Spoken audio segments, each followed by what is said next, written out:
예수께서 이 말씀을 마치시고 갈릴리를 떠나 요단강 건너 유대 지경에 이르시니 갈릴리에서 유대에 도착하셨네요.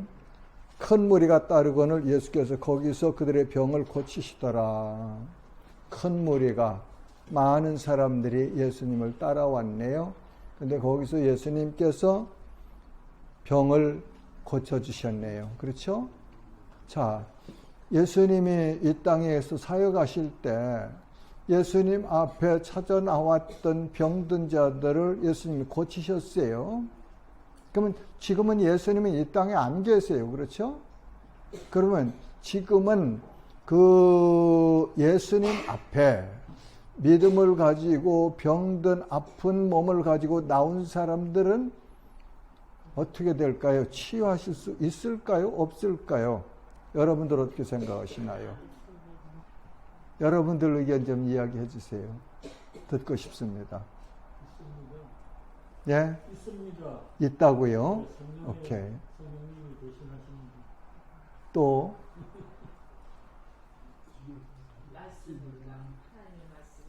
예, 여러분들이 다 믿으십니까? 예, 저는 있다고 믿고 사는 사람입니다. 예, 그래서 어떤 문제든지 아픈 거, 병든 거, 고통스러운 거, 해결할 수 없는 문제들 가지고 하나님 앞에 나와 기도하면 하나님은 고쳐주시는 긍휼의 하나님, 치료자 하나님이라는 사실을 나는 믿습니다. 그리고 히브리서 13장입니까? 예수 그리스도는 어제나 오늘이나 영원토록 동일하시니라. 하나님은 어제나 오늘이나 영원토록 동일하시거든요. 그러니까 문제들을 가지고 나오면 돼요. 나오면. 하나님 앞으로 가지고 나오면 하나님께서 얼마든지 치유하시고 해결하시는 하나님이다. 난 그렇게 믿습니다. 난 근래에 요즘에 하나님께서 우리 기도를 그렇게 우리 공동체 기도뿐만 아니라 제 개인적인 기도들도 그렇게 선하게 응답해 주셔서 너무 기쁘고 감사하고 그래요. 저만 그런 거 아니지 않겠어요? 네.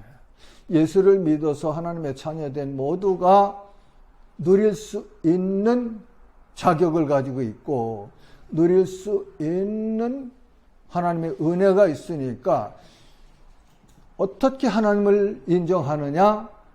그게 차이가 있겠죠.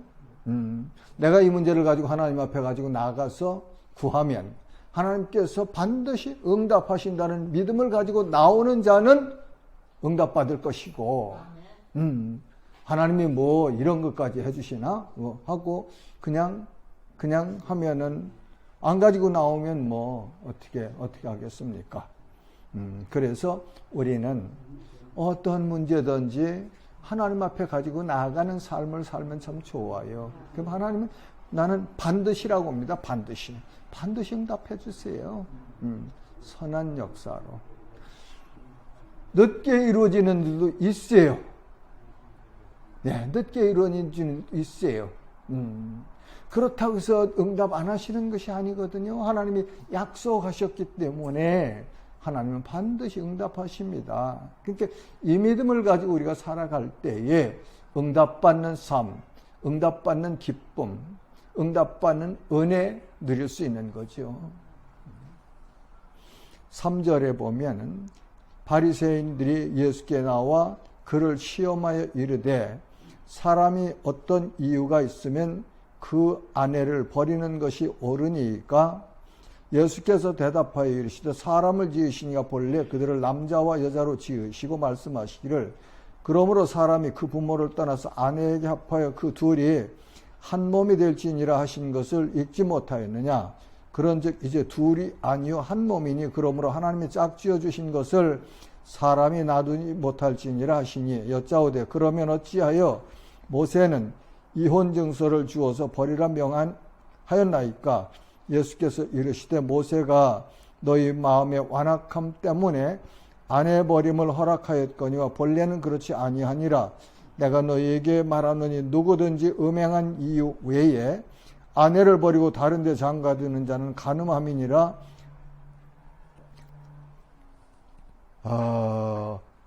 바리새인과 예수님 사이에 이혼에 대한 교훈을 말씀을 가지고 이렇게 논쟁을 하죠.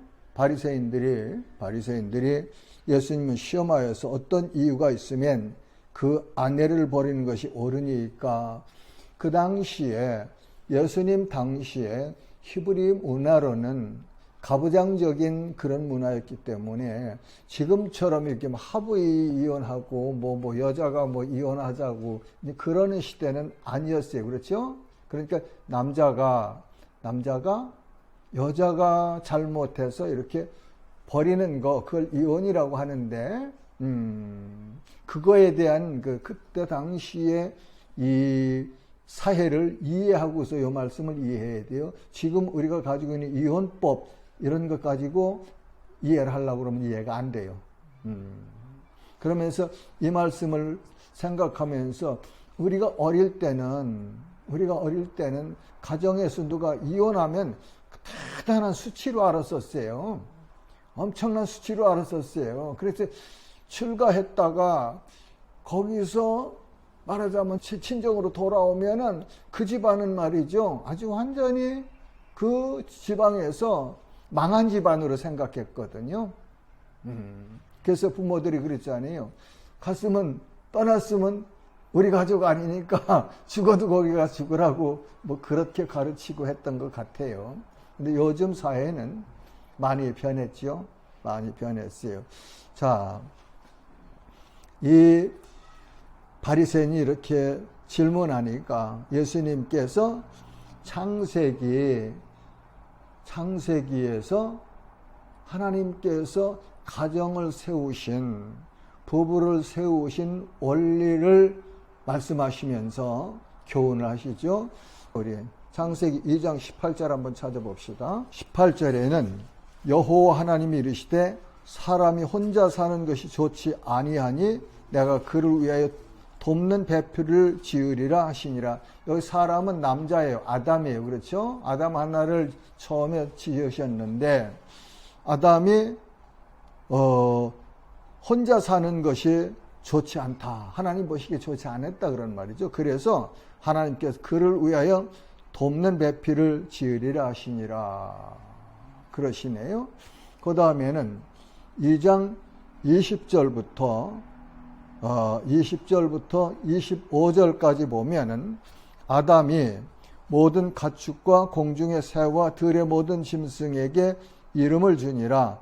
아담이 돕는 배필이 없으므로 여호와 하나님 아담을 깊이 잠들게 하신 잠들매 그가 그 갈빗대 하나를 취하고 살로 대신 채우시고 여호와 하나님이 아담에게서 취하신 그 갈빗대로 여자를 만드시고 그를 아담에게로 이끌어 오시니 아담이 이르되 이는 내 뼈 중에 뼈요 살 중에 살이라. 이것을 남자에게서 취하였은즉 여자라 부르리라 하니라. 이러므로 남자가 부모를 떠나 그의 아내와 합하여 둘이 한 몸을 이룰지로다. 아담과 그의 아내 두 사람이 벌거벗었으나 부끄러워하지 아니하니라. 두 사람이 한 몸을 이룬다는 이 부부의 비밀, 원리, 이거를 바울 사도는 교회와 예수 그리스도의 관계를 설명하면서 이렇게 인용을 하죠. 그러니까 부부가 둘이 아니고 하나다 그런 말이에요. 그러면 둘이 하나라는 얘기는 둘이 각 반씩이다, 반씩. 그렇게 볼 수 있겠죠. 그렇죠? 그러니까 하나가 되는 거죠. 그런데 하나님께서 말씀하시기를 남자가 장성하여 부모를 떠나서 그의 아내와 합하여 둘이 한 몸을 이룰지니라. 그러니까 우리 자녀들 키워서요, 결혼 이렇게 보내면 내 보낸 거예요. 다른 가정으로. 그러니까 그 자녀들을 어릴 때 양육할 때 그 생각 가지고 장년에서 가정을 이룬 자녀들에게 그렇게 똑같이 하려고 하면은 실수할 수 있지요. 자, 그러면서 예수님께서 본문에서 하시는 말씀이 누구든지 음행한 이유 외에 아내를 버리고 다른 데 장가드는 자는 간음함이니라. 그 당시에는 그랬나 봐요. 그렇죠? 결혼해서 아내를 데려왔는데 뭐 마음에 안 들면은 이렇게 내보냈나 보죠. 그러니까 모세가 그러면 이 바리새인들이 모세는 그럼 내보낼 때 이혼증서 써주라고 했는데 그건 어떻게 생각하십니까? 그러니까 너희들이 완악해서 그랬어. 그거는 여자들을 보호해주기 위해서 그렇게 준 제도다. 그렇게 설명을 해주시죠. 그러니까 창조의 원리에 보면은 여자와 남자가 하나님 앞에서는 동등해요. 그 가정의 원리를 보면은 여자가 남자를 돕는 그런 배필로 하나님께서 짝을 지어주셨다. 그러니까 여러분들은 어떻게 생각하시는지 몰라도 저는 예수 믿는 나는, 하나님을 믿는 나는 이혼은 하면 안 된다고 찰떡같이 믿고 사는 사람입니다.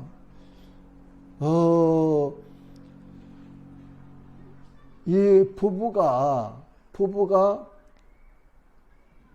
이제 연애할 때는 좋아요. 좋은 것만 보이니까. 그런데 와서 살다 보면은 좋은 것만 다 있습니까? 틀리는 거 많죠. 그런데 이혼할 때 보면은 이 현실을 인정하지 못하고 최고의 경지에 그 사람을 갖다 놓고 요구하는 거예요. 이 사람은 적어도 이래야 되는데 내 남편이면 내 아내면 그건 아니거든요. 그 잣대를 나한테 갖다 대면 나도 마찬가지예요. 상대가 나를 판단할 때 나도 마찬가지죠. 기준에 못 미치죠. 그러니까 허상에 눈에 꺼풀이 쓰여가지고 자기는 그렇지 못하면서 상대방의 그 높은 가치를 두고서 거기에 이르지 못한다고 내가 손해본다고 생각하죠. 손해보는 게 어디 있습니까? 둘이 만나서 한 가정을 이루고 그리고 함께 인생을 살아가는 거예요. 발레자로. 그러니까 가장 중요한 것이 뭐냐? 하나님을 아느냐 안 모르느냐, 하나님을 믿느냐 안 믿느냐에 따라서 우리 결혼관과 가정관이 변한다고 나는 생각해요. 그래서 우리 인생이 가장 행복하려면 언제든지 하나님 중심으로 모든 일이 세워지고 진행되고 해석되어져야만 온전한 행복을 누릴 수 있죠. 그 말라기에서 보면은 말라기서 한번 찾아볼까요? 말라기서 2장 14절에서 16절 한번 보십시다. 말라기서 2장 14절에서 16절 보면 너희는 이르기를 어찌 됨이니까 하는도다. 이는 너와 내가 어려서 맞이한 아내 사이에 여호와께서 증인이 되시기 때문이라. 그는 내 짝이요 너와 서약한 아내로 돼 내가 그에게 거짓을 행하였도다. 그에게는 영이 충만하였으나 오직 하나를 만들지 아니하셨느냐? 어찌하여 하나만 만드셨느냐? 이는 경건한 자손을 얻고자 하심이라. 그러므로 내 심령을 삼가 지켜 어려서 맞이한 아내에게 거짓을 행하지 말지니라. 이스라엘 하나님 여호와가 이르노니 나는 이혼하는 것과 옷으로 학대를 가리는 자를 미워하노라. 만군의 여호와의 말이니라. 그러므로 너희 심령을 삼가 지켜 거짓을 행하지 말지니라. 여기서 15절에서 말씀하신 그에게는 영이 충만하였으니 오직 하나를 만들지 아니하셨느냐 하는 말씀은 어찌하여 하나만을 만드셨느냐. 그건 하와 한 사람을 만드셨다. 얼마든지 하나님은 사람을 많이 만드셔서 세상을 다스리도록 하실 수 있었지만 하나님은 그러지 아니하시고 한 남자와 한 여자만 만드셔서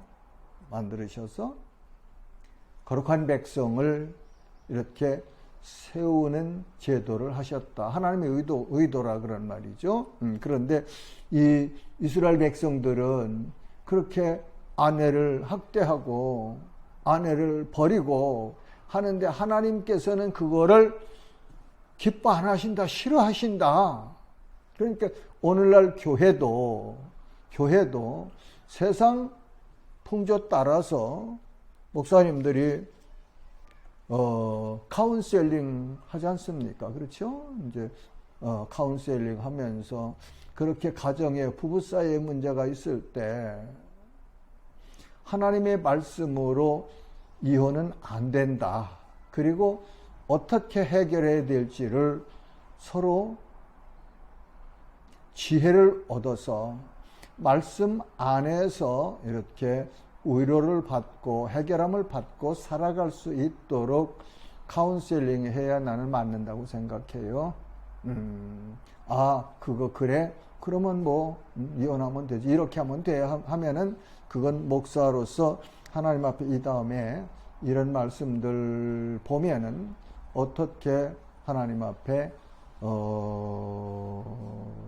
하나님께서 판단하실지 나는 두렵다고 생각해요. 그래서 적어도 부모님들과 교회 지도자들은 젊은이들에게 하나님을 바로 알도록 가르쳐야 되고 하나님의 말씀대로 따라 살아가는 것이 하나님 백성의 삶의 기준입니다. 예. 저도 그랬고 우리 이전에는 예수 안 믿을 때는 나도 세상 사람처럼 살았어요. 그런데 예수를 믿고 하나님의 말씀을 연구해 보니까 아니더라 그런 말이죠. 지금 세상 풍조가 하나님 말씀하고는 전혀 반대로 가더라 그런 말이죠. 그 환경 속에 살아가는 우리 자녀들 어떻게 우리가 인도해야 되느냐. 많이 기도하면서 우리가 가지고 있는 원리가 있어야 될 거 아니에요. 원칙이. 그걸 가지고 카운셀링하고 또 멘토하고 해야 될 거예요.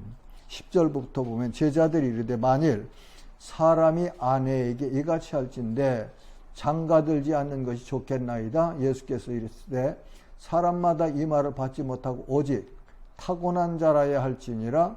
어머니의 태로부터 된 고자도 있고 사람이 만든 고자도 있고 천국을 위하여 스스로 된 고자도 있도다. 이 말을 받을 만한 자는 받을지어다. 바리새인들과 예수님 사이에서 그 아내 버리는 이혼에 대해서 이렇게 논쟁을 하는 것을 보고서 제자들이 질문하네요. 그렇죠? 그러니까 그러면은 결혼 안 하는 게 장가 안 드는 게 좋겠네요. 제자들이 그렇게 예수님께 묻지요. 그러니까 예수님이 사람마다 이 말을 받지 못하고 오직 타고난 자라야 할지니라. 그러면서 세 부류의 고자를 말씀한 태로부터 난 고자도 있고 사람이 만든 고자도 있고 천국을 위하여 스스로 된 고자도 있도다. 태로부터 난 자도 있고 사람이 만든 자는 옛날에 중국에는 환관이 있었고 저 페르시아 같은 데는 그 왕궁에서 왕비를 이렇게 섬기고 하는 사람들은 다 수술을 했죠. 그렇게 하고 바울 사도는 주님을 위해서 스스로 나는 장가 안 가고 혼자 산다. 그러면서 장가 안 가는 거 결혼 안 해도 괜찮고 혼자 사는 자는 주님을 위해서 걱정을 하는데 가정이 있는 자는 자기 아내를 위해서 걱정하고 그런다. 그러죠. 그러니까 그렇게 이 말씀을 한번 생각하면 좋겠습니다. 13절부터 보면은 그때에 사람들이 예수께서 안수하고 기도해 주심을 바라고 어린 아이들을 데리고 오매 제자들이 꾸짖건을 예수께서 이르시되 어린 아이들을 용납하고 내게 오는 것을 금하지 말라. 천국이 이런 사람의 것이니라 하시고 그들에게 안수하시고 거기를 떠나시니라. 요 석절 말씀 가지고 첫째는 우리는 어린아이들을 교회로 인도해야 돼요. 어릴 때부터 하나님의 말씀을 가르쳐야 돼요. 그리고 예수님께서 제자들은 왜 어린아이들을 데리고 오는 것을 꾸짖고 못 오게 했을까요? 예수님 너무 바쁘시니까 큰일 하셔야 되는데 너희들까지 와서 예수님 시간 뺏지 마라 오지 마라 이제 뭐 그런 편견을 가지고 하지 않았을까 싶어요. 근데 예수님은 아니야 데리고 와라. 이런 자들이 천국에 들어갈 수 있다. 자, 어린아이들 한번 생각해 봐요. 어린아이들은 자기 소유가 없어. 그렇죠? 우리는 이 다음에 이제 나오는 재물이 많은 청년하고 이걸 이렇게 비교해서 한번 생각해 본다면 아이들은 아무것도 소유한 게 없어요. 그죠? 우리 성민이나 다희는 엄마만 있으면 좋잖아요. 거기다 할머니, 할아버지 계시면 더 좋지. 아무것도 걔들은 주장하는 게 없고 어머니가 인도하면 오는 거거든요. 첫째는 예수님 앞으로 오는 사람들, 그 사람들이 천국을 소유할 수 있는 거 아니에요? 예수님 복음을 비방하고 버리고 교회 오면은 예수님 복음을 들을 수 있는데 안 오고 교회 가지 말라고 뭐 어떻다고 그런 사람들은 천국 갈 수 있는 가능성이 지금은 없는 거예요. 그렇죠? 현재 그러고 있는 사람이라면 없는 거죠.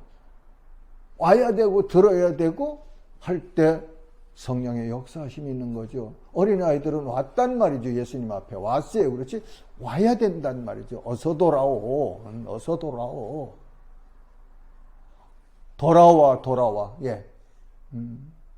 예수님 앞에 오는 자가 구원을 받을 수 있고 자기 소유를 인정하고 이거는 나는 못 버려. 이게 내 인생의 전부야 하는 그런 것들이 없는 순진한 사람들. 그런 사람들이 천국 갈 수 있다. 그렇게 저는 이 말씀에서 생각을 해봐요. 그래서 어쨌든지 어린아이들도 데리고 와야 돼요. 그죠? 그러니까 전도를 하다 보면 말이죠. 놀라운 사실을 발견해요. 나이 먹어서 이렇게 주님 앞으로 돌아오는 사람들 보면 어릴 때 할머니 손잡고 엄마 손잡고 교회에 왔던 아이들이에요. 왔던 사람들이에요. 그러니까 하나님은 자기 집에 자기 품에 들어왔던 사람을 절대 버리지 아니하신다 하는 생각을 나는 합니다. 그러니까 가정에서 주변에서 어릴 때부터 이렇게 교회 데리고 오면 중간에 나가든지 어떻든 나가도 하나님은 버리지 아니하시고 기다리셨다가 때가 되면 데리고 오시는 하나님이다. 나는 그렇게 하나님을 믿고 구원의 은혜를 그렇게 생각해요. 자, 16절부터는 어떤 사람이 주께 와서 이르되 선생님이여 내가 무슨 선한 일을 하여야 영생을 얻으리이까? 예수께서 이르시되 어찌하여 선한 일을 내게 묻느냐? 선한 이는 오직 한 분이시니라. 내가 생명에 들어가려면 계명들을 지키라. 이르되 어느 계명이오니까?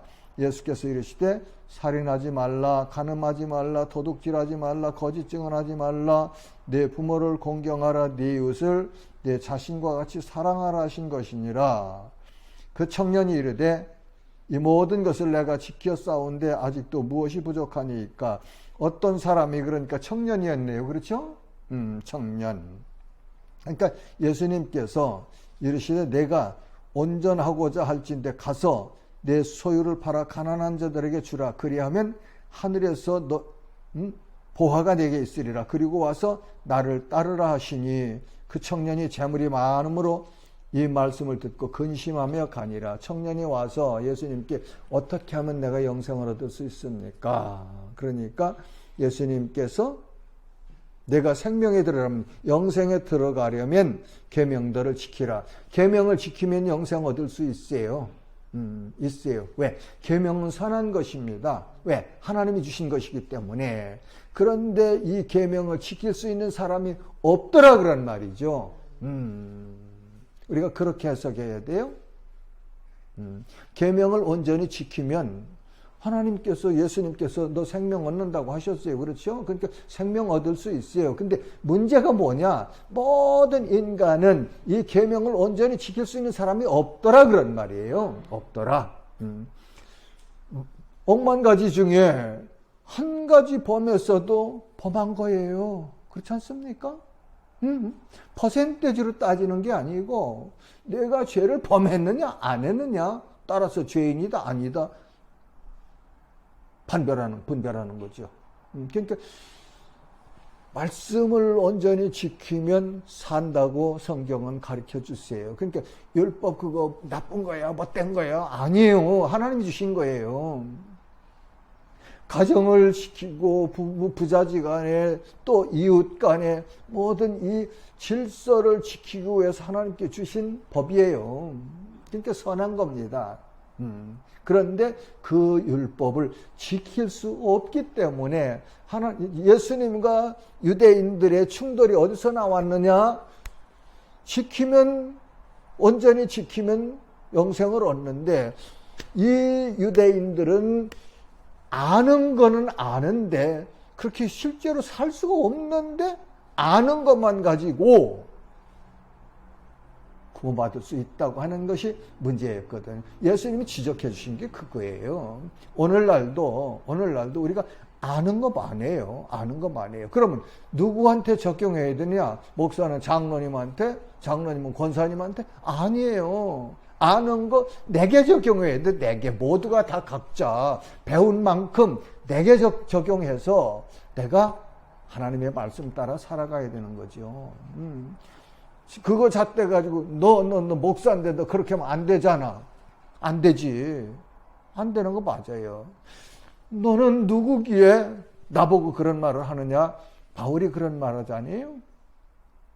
하나님의 종, 하나님께서 치리도 하실 것이고 상도 주실 것이고 붙잡으실 것이다.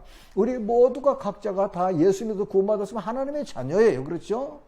뭐 직분이 목사, 장로, 권사, 집사, 간사, 이런 거는 교회 운영으로 해서 인간이 만든 제도고, 그렇죠? 오리지널로 돌아가면 하나님의 자녀예요. 하나님의 자녀. 동등해요. 그러면 서로가 서로를 인격적으로 이렇게 대하면서, 부부간에도 마찬가지예요. 말씀을 갖다 잣대로 해가지고 너는 이렇게 하면 안 돼 하지 말고, 야 내나 잘해, 내나 잘해, 그 말씀 가지고 너나 똑바로 해. 그런 자세로 우리가 살아가야 맞아요. 그러면서 예수님께서 21절에서 청년이 다 지켰습니다. 그러니까 야 그럼 가서 내 소유 팔아 가난한 자들에게 주라. 그것이 구원받는 조건이다. 그 말씀은 아닙니다. 그렇게 하고 그러면 하늘에서 보화가 내게 있으리라. 이웃을 이렇게 섬기면 하나님이 반드시 기억하신다. 그런 말씀입니다. 오늘 아침에 그런 생각이, 제 이야기니까 이건 그냥 지나가는 얘기로 들었어요. 내가 선교를 시작한 지가 30년이 됐더라고요.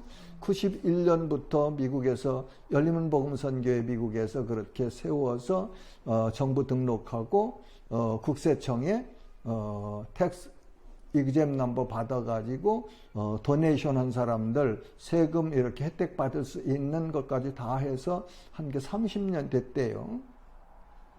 그러면서 지나간 얘기하는 거예요. 한 달에 그때 사업하면서 3,000불씩 3,000불씩 그 선교 헌금을 해서 뭐 제3세계에 있는 신학교의 신학생들 그렇게 후원했어요. 수년 동안. 그리고 어디서 이렇게 와서 차가 한 대 필요하다면 뭐 사업하다가 이렇게 여유 있으면 한 5,000불도 드리고 10,000불도 드리고, 선교지에 가서 이렇게 또 갔다가 여기 유치원을 하나 세우고 싶은데 땅이 필요합니다. 그러면 뭐 10,000불도 헌금하고 그냥 감동되는 대로 했어요. 그러니까 제가 살아면서 했던 원칙은 하나 그런 거 있어요. 가서 내가 약속을 안 해요. 하나님 뭘 감동하셔서 여기 현장에서 이 일이 필요하다 하는 것을 감동받았으면 그 기도 제목을 가지고 와서 그 일을 그냥 하지요. 근데 이상하게 말을 먼저 해놓으면 이 사단이 그렇게 공격을 해 못하도록 이런 일 저런 일 만들어가지고 자꾸 거기로 이 힘이 가지 않도록 하더라고요. 그걸 깨달은 날부터 그렇게 해서 이 말을 먼저 안 하고 가면은 기도 제목을 가지고 오면은 그냥 하나님 앞에서 기도해서 행하지요. 그것이 선교하면서 깨달은 그런 거예요. 그러면서 혼자 생각해봐요. 하나님께서 내가 하나님을 사랑하고 복음 전도를 위해서 이렇게 주님 앞에 드린 것들 내게도 물론 주시겠습니다. 그러나 내 후손들에게, 자녀들에게 하나님 반드시 기억하시고 갚아주신다고 나는 믿고 살아요. 성경 말씀을 통해서 내가 믿는 거니까. 자, 그리고 와서 나를 따르라. 나를 쫓아와라. 너 나 쫓아와. 그런데 너 재물 많지? 가서 그거 다 팔아서 가난한 사람들 주고 내 소유, 나는 이거 없으면 못 살아요 하는 거 이거 다 버리고 나 따라와라. 예수님 따라가는 조건이잖아요. 그렇죠? 그러니까 그 청년이 근심하며 갔다고 그러네요. 근심하며. 그래서 이제 그 케이스를 놓고서 제자들과 함께 예수님이 나누시는 천국 들어가는 비결, 그걸 23절부터 쭉 이제 가르쳐 예수께서 제자들에게 이르시되 내가 진실로 너희에게 이르노니 부자는 천국에 들어가기가 어려우니라. 다시 너희에게 말하노니 낙타가 바늘귀로 들어가는 것이 부자가 하나님의 나라에 들어가는 것보다 쉬우니라 하시니. 자, 이제 부자의 정의를 어떻게 내려야 되느냐. 그렇죠? 부자가 뭐 얼마만큼 재산이 있어야 부자입니까? 빌 게이트만 부자고 뭡니까? 와렌 버핏 같은 사람 또 이런 사람들만 부자입니까? 아니잖아요. 그죠? 부자의 개념을 우리가 정의해야 될 거예요. 부자는 재물이 하나님으로 생각하는 사람들이 부자다. 나는 그렇게 말하고 싶어요. 이것만 있으면 모든 것이 해결된다고 생각하고, 사회가 그렇지 않아요? 황금 만능 시대라고 하고 그러지 않아요? 물질 만능 시대라고 하고. 그거 안 된다. 그거 안 된다. 그런 말씀이죠. 그러면서 부자가 하나님에 들어가기가 비유로 낙타가 바늘귀로 들어가는 것이 그렇게 비유가 하시네요. 낙타가 바늘귀로 들어갈 수가 있습니까? 불가능, 불가능. 그렇죠? 불가능해요. 불가능해요. 못 들어간다는 말이에요. 자, 그러시면서 그런데 제자들이 듣고 몹시 놀라 이래. 그렇다면 누가 구원을 얻을 수 있습니까? 그러면은 예수님 누가 구원받을 수 있습니까? 근데 예수님께서 26절에 예수께서 그들을 보시며 이르시되 사람으로는 할 수 없으나 하나님으로서는 다 하실 수 있느니라. 아멘. 아멘. 그래서 영혼 구원의 절대 주권을 하나님이 가지고 계시다. 그 절대 주권이라고 나는 그렇게 정의해요. 절대 주권. 하나님만이 하실 수 있는 일이다. 부자는 낙타가 바늘 끼러 들어갈 수 없듯이 천국 못 간대. 그런데 하나님으로서는 다 하실 수 있느니라. 그러니까요, 우리가 뭐 해서 천국 가고, 뭐 해서 천국 가고, 뭐 해서 천국 가고, 그 행위 종교는 나는 성경 말씀을 전체로 이렇게 연구해서 정의하면 안 맞다고 하는 사람 중에 하나예요.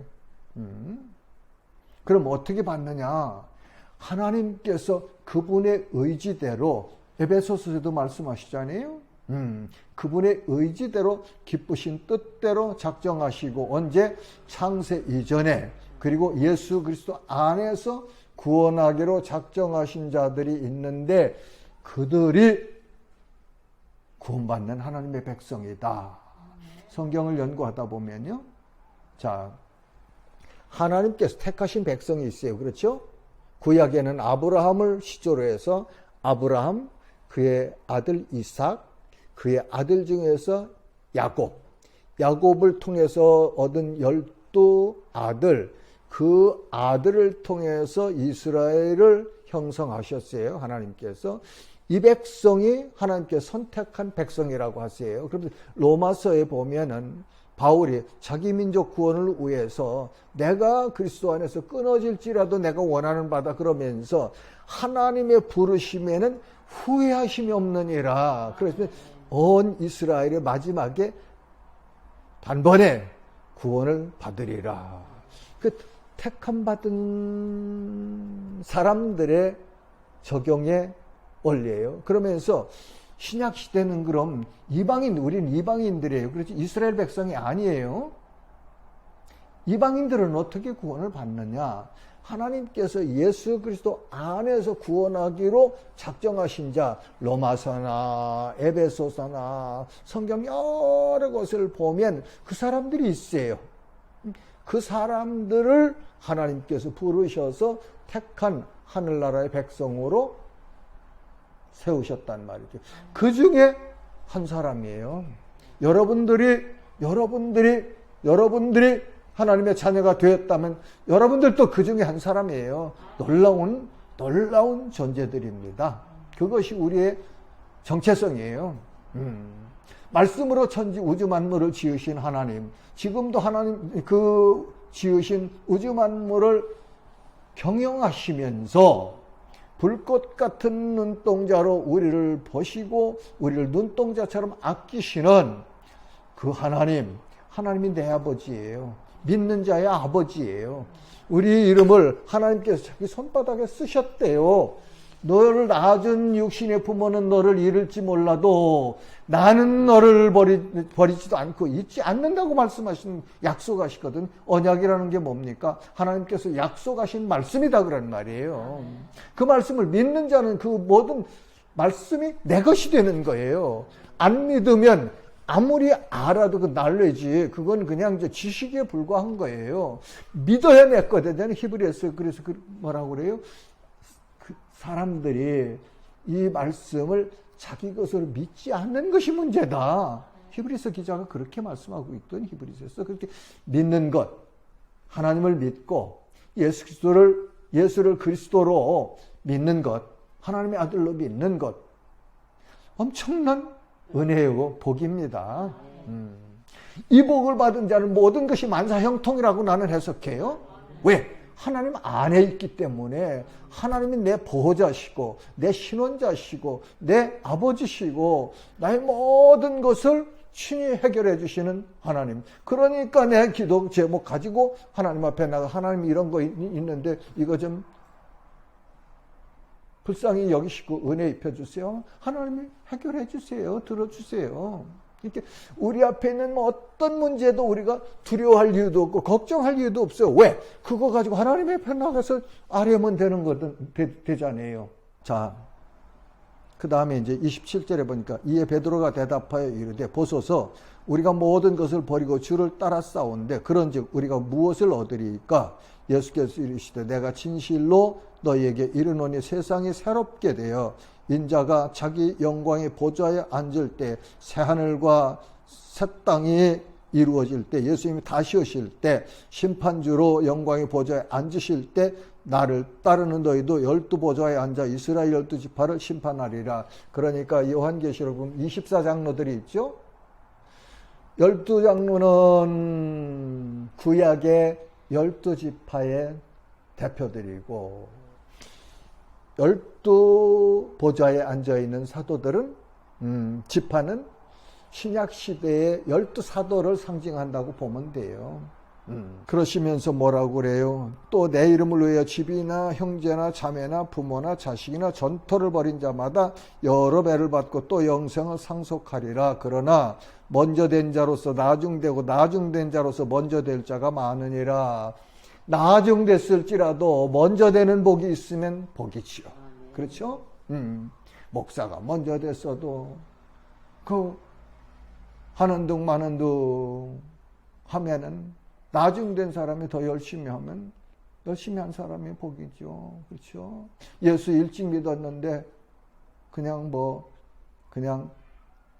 믿는 동안 많은 동안 그렇게 사는 것보다 늦게 믿었어도 성령에 충만해서 하나님을 기쁘시게 하고 하나님의 뜻대로 살아가면 하나님께서 기뻐하시지 않겠어요. 그러니까 우리의 삶이 그래야 됩니다. 그러시면서 세상에서도 나 이제 나이 있고 여기저기 이렇게 와서 불쌍하니까 가끔씩 그렇게 이제 우리 지체들 통해서 섬김 받잖아요. 마음이 기뻐요. 나는 어떻게 하면 내가 갚을 수 있을까? 그런 마음이 있거든요. 하나님도 하나님을 위해서 충성하는 자들을 기억하시면서 잊지 아니하시고 갚아주신다. 마태복음 25장에 보면 그렇잖아요. 우편에는 양들이 있고 좌편에는 염소들이 있는데 양은 이미 예수 믿어서 구원받은 자들이고 염소들은 안 믿는 자들이에요. 그러면서 다 예수님께서 말씀하시죠. 줄인 자, 목마른 자, 나그네 됐던 자, 헐벗었던 자, 옥에 갇혔던 자, 도와준 자, 이제 나와서 상급 받으라고 하잖아요. 상 받으라고. 그러니까 언제 우리가 예수님 그렇게 만나서 했습니까? 그러니까 아니야, 나한테 한 것보다 저 헐벗고 병든 자, 가난한 자 도와준 것, 그것이 곧 내게 한 거다. 아니, 예수님이 계시면 누구라도 안 오겠어요? 그렇죠? 그런데 가난한 자, 헐벗은 자, 병든 자들은 외면하거든. 강도 만난 자, 나는 지금 현실적으로 보면은 우리 중국 동포들 또 북한 우리 혈육들 그런 사람 아닐까 생각해요. 그리고 나도 이전에 강도 만난 자였고 선한 사마리아인 같은 예수님이 오셔서 나를 그렇게 대우해 주셨고 우리도 우리 주변에 있는 소외되고 고통받고 하는 저들을 하나로 안고 우리 비전 6번째가 우리는 외국인들과 함께 예배하는 가족 공동체로 나간다잖아요. 이 7개 비전 내가 책 보고서 쓴 거 하나도 없어요. 기도하는 중에 하나님께서 생각나가 하셔서 하나하나 이거 한 거예요. 나는 우리 비전을 하나님께서 반드시 이루어 가실 것으로 믿습니다. 주셨으니까요. 비전으로 주셨으니까요. 시간이 걸릴 수도 있어요. 주님 오실 때까지 이 교회가 전속될지 안 될지 그건 난 몰라요. 그러나 우리 안에서 우리를 통해서 복음을 듣고 하나님의 말씀을 양육받은 자들을 통해서 하나님께서 이 꿈을 이루어 가신다고 난 믿고 살아요. 자, 나는 원칙이 있어요. 오는 사람 막지 말고 가는 사람 잡지 말아라 해요. 오는 사람 왜 막어? 웰컴. 응? 언제든지 환영하면서 우리가 맞아야죠. 따뜻하게 진심을 가지고. 그리고 마음 열어놓고 우리 공동체가 그렇게 그리스도 안에서 사랑을 나눠가야 그렇게 하나님이 기뻐하시는 그런 교회 공동체가 될 수 있지 않겠습니까? 제 마음속에도 부정적인 생각 많이 있어요. 내가 죄인이라 그렇지, 나빠서 그렇지, 나 회개 많이 해야 되죠. 그러면서 찢어야 돼요. 찢어야 돼요. 예, 찢어야 돼요.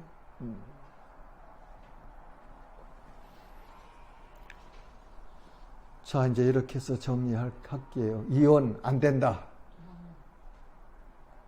그리스도 안에 있는 자는 안 된다. 두 번째로, 천국 들어가는 거 와야 된다. 어린아이까지 데리고 오자. 그리고 이 천국에 들어갈 수 있는 키는, 마스터 키는 누가 가지고 계시나? 하나님께 가지고 계시다. 그분 한 분만이 하시는 일이다. 그러니까 성부, 성자, 성령, 삼위일체 하나님께서 이 구원의 역사를 동역하시면서 이루어 가신다. 우리는 그렇게 정의하고 믿거든요. 그러니까 우리 마음속에 이 교훈 붙들고 믿음 가지고 사시면서 어떠한 문제든지 문제 있으면 하나님 앞에 가지고 나와서 하나님 앞에 기도하세요. 네, 꼭 정기 기도의 시간 아니래도 그냥 골방에서라도 길 가다가 하늘 바라보면서라도 내 문제 하나님 아시죠? 아시죠? 우리 저기 배방에 있을 때 이상희 장로님 찬양 인도할 때 내 이름 아시죠? 그때 한번 했었어, 그죠? 근데 그게 내 머릿속에 늘 심겨져 있어요. 하나님이 내 이름 아세요. 내 필요한 것 아세요. 내가 부르짖으면, 내가 울면서 하나님 앞에 요구하면 하나님께서 주시더란 말이죠. 예. 그래서 이걸 누릴 때에 익사이팅한 거예요. 이걸 누릴 때에, 이걸 누릴 때에, 아니, 쟤는 뭐 저렇게 기뻐서 그래. 내가 볼 때 기뻐할 거 별로 없는데, 기쁜 걸 내 안에 계신 성령께서 역사하시면서 내게 그런 걸 가르쳐 주시고, 보여주시고, 확인시켜 주시니까 기쁜 거예요.